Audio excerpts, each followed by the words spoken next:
नमस्कार दोस्तों, मेरा नाम है विजय कुमार। आप देख रहे हैं कॉमिक्स पिटारा चैनल को। तो चलिए दोस्तों, डायमंड कॉमिक्स में पिंकी की इस शानदार और हास्य कॉमिक्स को शुरू करते हैं, जिसका नाम है पिंकी और दारा सिंह। तो आप देख सकते हैं इसका कवर पृष्ठ जो कि कुछ इस तरह का है। तो चलिए इसकी पहली और शानदार स्टोरी को शुरू करते हैं, जिसका नाम है पिंकी और दारा सिंह। पिंकी, कहाँ से आ रही हो? दारा सिंह को हराकर। चल झूठी, वो बहुत बड़े पहलवानों को जमीन चटा चुका है। तुम किस खेत की मूली हो? नहीं नानी, मैं बिल्कुल सच कह रही हूँ। मुझे यकीन नहीं आता। पहले खुद दारा सिंह को यकीन नहीं आता था, लेकिन आखिर उसे हार माननी पड़ी। जब दारा सिंह मुझसे मुकाबला करने आया तो नेशनल स्टेडियम भीड़ से खचाखच भरा हुआ था। मैंने उससे कहा कि मुकाबले से पहले तुम्हें मेरी कविताएं सुननी होगी, और अखाड़े के बीचों बीच बैठकर मैंने उसे एक कविता सुनाई, फिर दूसरी सुनाई, फिर तीसरी, फिर चौथी, फिर 10वीं कविता सुनाई, फिर 11वीं, फिर 12वीं, फिर 13वीं, फिर 14वीं, फिर 15वीं। जब मैं दारा सिंह को अपनी 100वीं कविता सुना रही थी तो मैदान छोड़कर भाग गया, बेचारा। तो चलिए इसकी अगली स्टोरी को शुरू करते हैं, जिसका नाम है घंटी। ट्रेन ट्रेन, दरवाजे की घंटी। पता नहीं कौन कमबख्त परेशान करने आ टपका। बड़ी मनोरंजक कहानियों की किताबें पढ़ रही थी। अरे, दरवाजे पर तो कोई नहीं है। वापस चलकर कहानियों की किताब खत्म खत्म खत्म करनी चाहिए। तभी ट्रेन ट्रेन। अरे, फिर कोई नहीं। पता नहीं कौन घंटी बजाकर एकदम गायब हो जाता है। Train train. पिंकी, क्यों परेशान हो? मम्मी, दरवाजे की घंटी बार बार बजती है। जब मैं वहां जाती हूँ तो कोई नहीं होता। अरे मम्मी, तुम हंस रही हो। वो घंटी दरवाजे की नहीं, टेलीफोन की बजती है। तो चलिए इसकी अगली स्टोरी को शुरू करते हैं, जिसका नाम है सबरी के बेर। तुम सबको अपने अपने पार्ट पता है ना? भीकू, तुम रामचंद्र हो, चप्पू तुम लक्ष्मण, और पिंकी तुम सबरी। दृश्य है, राम लक्ष्मण जब वनवास में थे तो उनकी मुलाकात सबरी से हुई। सबरी ने अपनी वाटिका के मीठे बेर रामचंद्र के खिलाए।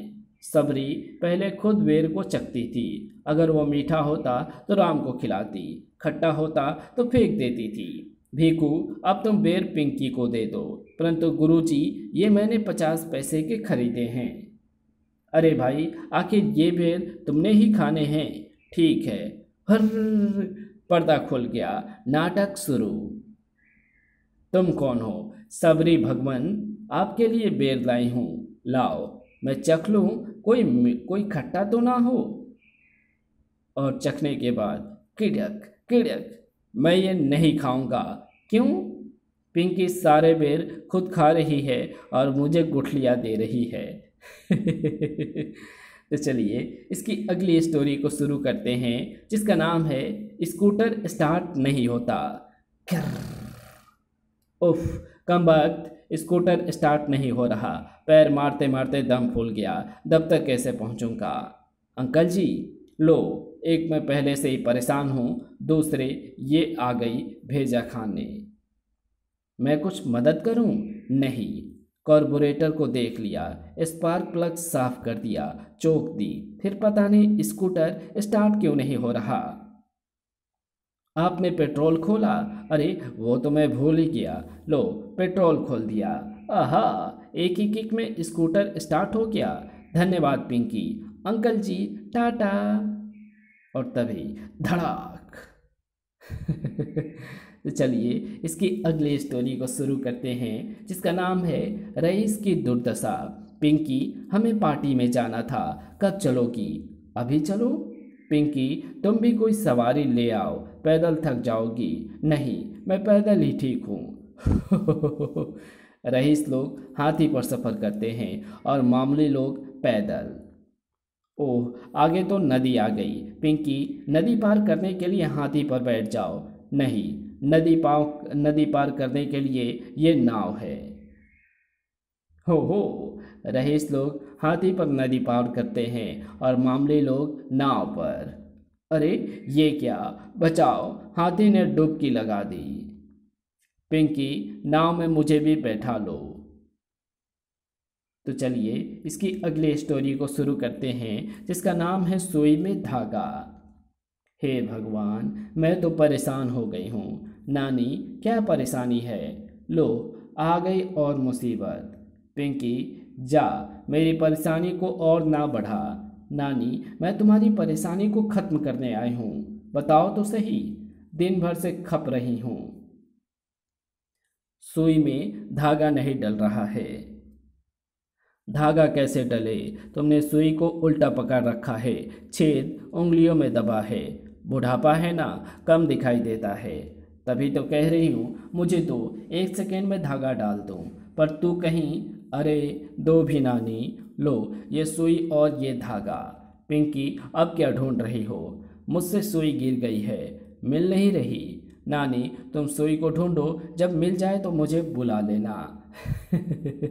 तो चलिए इसकी अगली स्टोरी को शुरू करते हैं, जिसका नाम है पिंकी और मच्छर। अरे पिंकी, क्या बात है, सो क्यों नहीं रही? इतने मच्छरों में कोई क्या सोएगा? इन कमबख्त मच्छरों का इलाज मेरे पास है, तुम उस मच्छरदानी में सो जाओ। मच्छरदानी में आराम से नींद आएगी मम्मी। चलो अब मैं भी जाकर सो जाऊं। ओह, मर गई। क्या हुआ पिंकी? कुछ मच्छर उसमें मुझसे भी पहले घुसे हुए थे, उन्होंने मुझे जगह जगह काट लिया।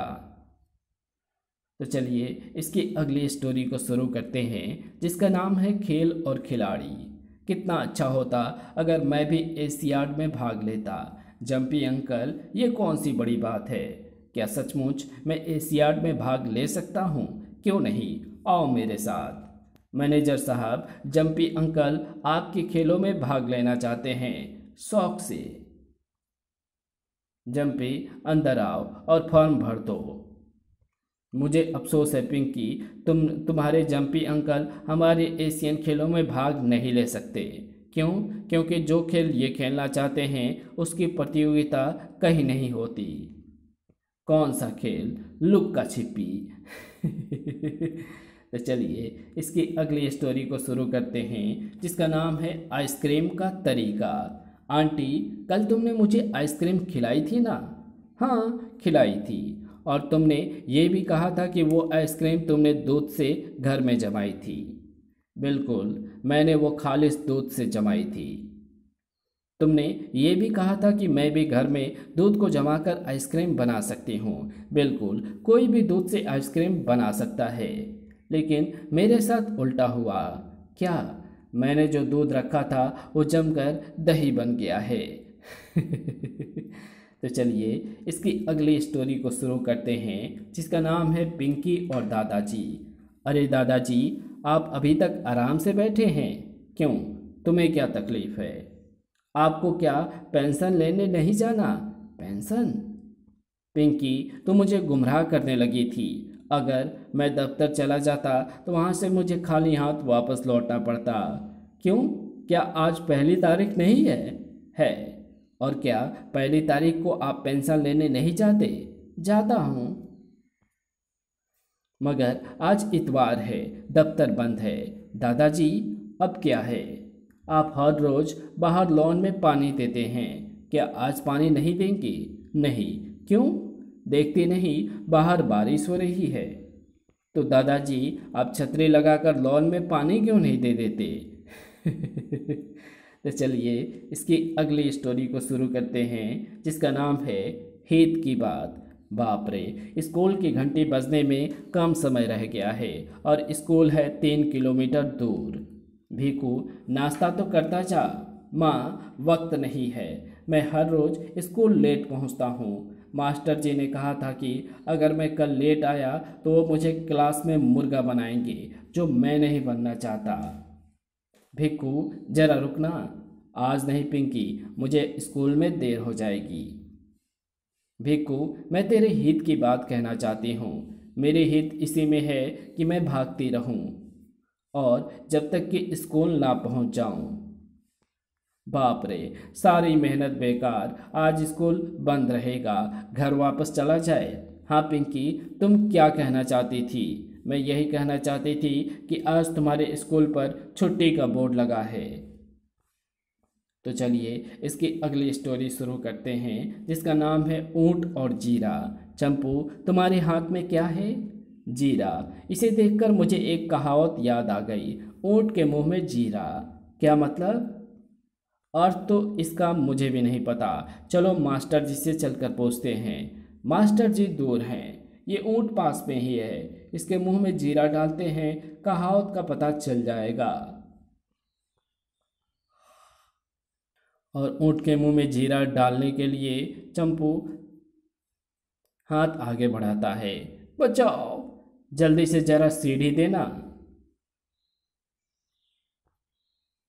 तो चलिए इसकी अगली स्टोरी को शुरू करते हैं, जिसका नाम है बर्फी। आंटी, आंटी, लो वो मुसीबत आ रही है। तो क्या हुआ? अरे भाई, अगर पिंकी ने देख लिया कि तुमने दिवाली के लिए बर्फ़ी बनाई है तो थोड़ी उसे भी देनी पड़ेगी, और मैं उसे बर्फ़ी का एक टुकड़ा भी नहीं देना चाहता। तो फिर क्या किया जाए? मैं उधर ले जाकर सारी बर्फ़ी छुपा देता हूँ। सारी बर्फ़ी इस डिब्बे में भर दी और ऊपर से ढक्कन बंद कर दिया। अब पिंकी को शक भी नहीं होगा कि हमने बर्फ़ी बनाई है। अंकल जी, उस डब्बे में क्या है? कुछ नहीं, खाली है। आंटी, मेरी मम्मी ने वो खाली डब्बा मंगवाया है जो आप कल हमारे घर से मांग कर लाई थी। तुम्हारा खाली डब्बा वो रखा है, ले जाओ मेरी बर्फ़ी। तो चलिए इसकी अगली स्टोरी को शुरू करते हैं, जिसका नाम है नया साल मुबारक। क्या हुआ झपट जी? आप डर कर क्यों भाग रहे हैं? पिंकी इधर आ रही है, आज नया साल है। मैं नहीं चाहता कि आज मुझे गुस्सा आए या मेरा कुछ नुकसान हो जाए, नहीं तो सारा साल बुरा बीतेगा। यहाँ आसपास और कोई छुपने की जगह नहीं है, इस पेड़ पर ही चढ़ जाता हूँ। जब वो मुसीबत चली जाए तो मुझे बता देना। अंकल, झपट जी कहाँ है? पता नहीं, लेकिन थोड़ी देर पहले तो यहीं कहीं थे। तभी ओह धड़ाम! झपट जी, नया साल मुबारक। तो चलिए इसकी अगली स्टोरी को शुरू करते हैं, जिसका नाम है राष्ट्रपति से मुलाकात। दादाजी, नए कपड़े पहनकर कहाँ जाने की तैयारियां हो रही हैं? राष्ट्रपति ने मुझे मिलने का समय दिया है, ये देखो राष्ट्रपति भवन की चिट्ठी। अब तो कहीं मुझे देर ना करवा दे। दादाजी, राष्ट्रपति से मिलने के लिए समय लेना पड़ता है। हाँ, क्योंकि वो बहुत बड़ा आदमी है। हमारे मास्टर जी 6 फुट 4 इंच लंबे हैं, मैं तो उनको ही सबसे बड़ा आदमी समझती थी।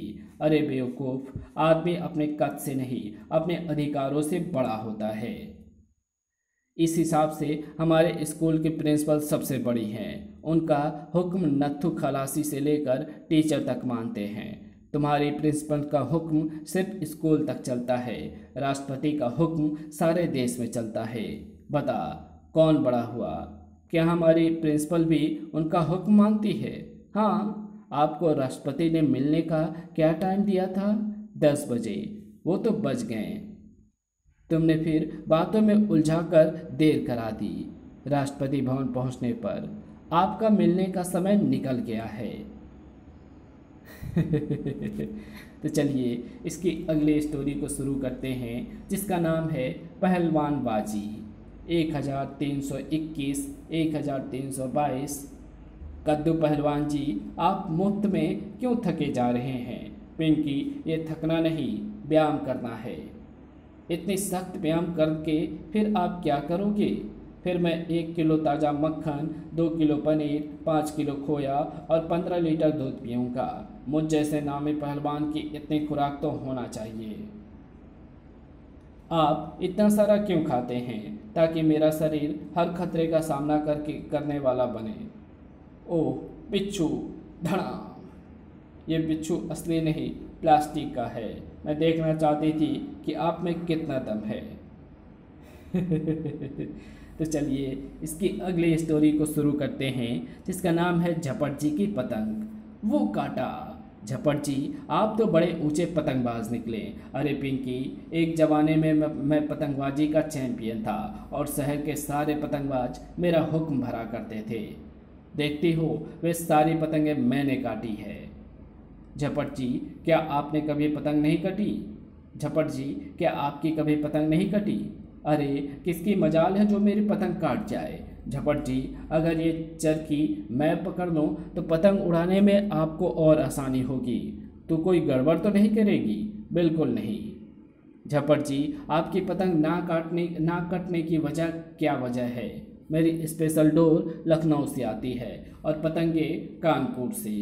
इन सब से ऊपर पेंच लड़ाने के दांव पेच जो मुझे आते हैं वो किसी को नहीं आते।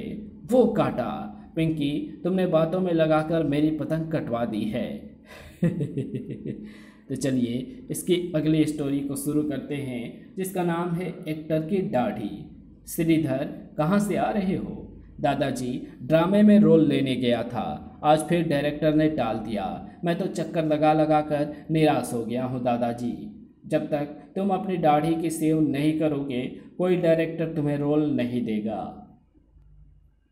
दादाजी, श्रीधर कहाँ है? अंदर निराश बैठा है, उसे कोई डायरेक्टर अपने ड्रामे में रोल नहीं दे रहा। श्रीधर, उदास क्यों हो? मुझे कोई ड्रामे में रोल नहीं दे रहा है। तुम्हारी ये दाढ़ी देखकर सभी कतरा जाते हैं। जितने भी बड़े एक्टर हैं, जैसे अमिताभ, दिलीप कुमार, संजीव कुमार वगैरह, उनकी क्या दाढ़ी है?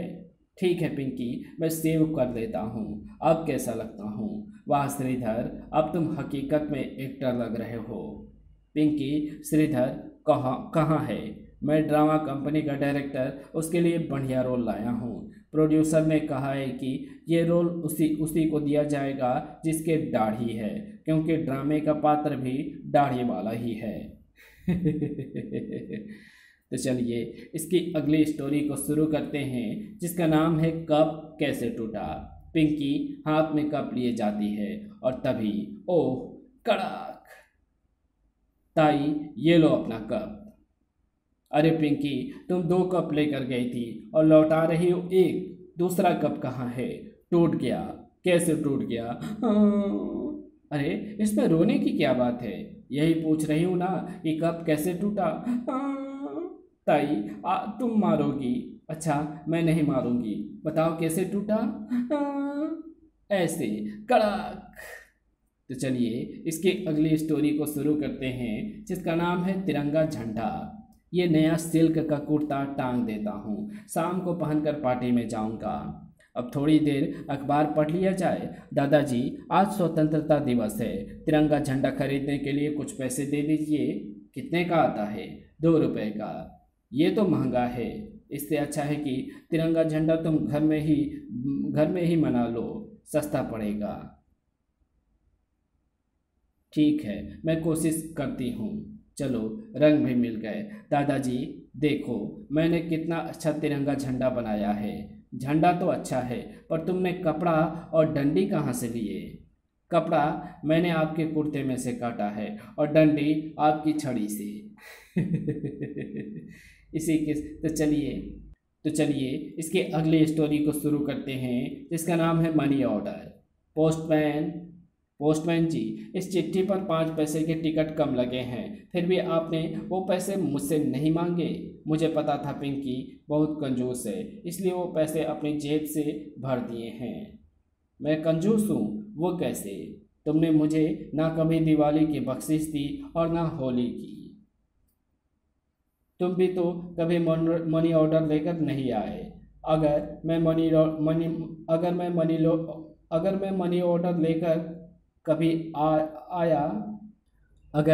ऑर्डर लेकर कभी आऊँ तो कितनी बख्शिश दोगी? 5 रुपये। दूसरे दिन, पिंकी तुम्हारा मनी ऑर्डर आया है। सच? ये लो बख्शिश के 5 रुपये एडवांस में। तुम भी क्या याद करोगे? लो, यहाँ फॉर्म पर दस्तखत कर दो।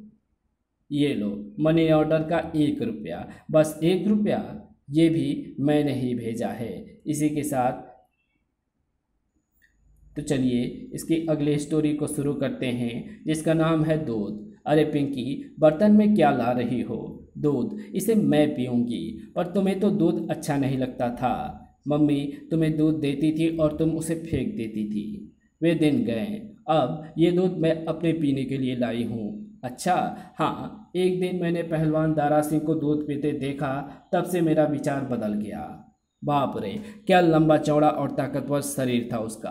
दारा सिंह ने बताया कि दूध पीने से वो इतना बलवान बना है क्योंकि दूध में प्रोटीन, कैल्शियम, चर्बी और विटामिन होते हैं। उसने बताया कि दूध पियोगी तो तुम में इतनी ताकत आ जाएगी कि कोई तुमसे भिड़ने की ज़रूरत नहीं करेगा। अजीब बात है, पहले तुम्हारा मम्मी तुम्हें दूध देती थी और तुम पीती नहीं थी, और अब पीना चाहोगी तो पी नहीं सकोगी। वो क्यों नहीं पी सकूंगी? क्योंकि तुम्हारा दूध कुत्ता पी गया है। इसी के साथ ये कहानी यानी ये पिंकी की डायमंड कॉमिक्स यहीं समाप्त होती है। तो आपको ये वीडियो कैसी लगी? अगर आपको ये वीडियो अच्छी लगी हो तो इस वीडियो को लाइक शेयर कमेंट ज़रूर कर देना। चैनल पर नए हो तो चैनल को सब्सक्राइब कर ऑल नोटिफिकेशन को सिलेक्ट ज़रूर कर देना। Thanks for watching my videos.